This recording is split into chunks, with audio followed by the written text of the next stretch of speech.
Hey, what's up guys? So in this video we will see how to lock apps on the Poco M6 4G. Now to do that, just open the settings app. Now from here, scroll down and tap on apps. Now from here, tap on app lock.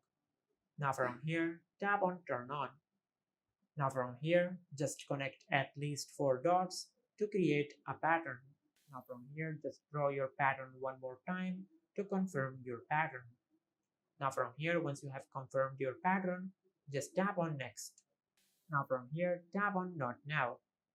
Now from here, wait a few seconds, then tap on not now.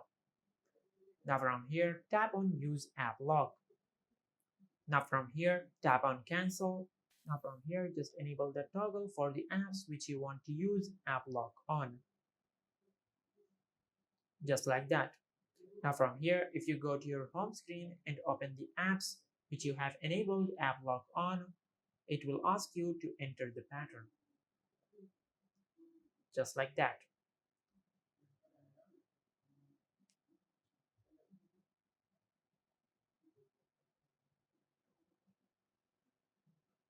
And this is how you can lock apps on the Poco N6 4G.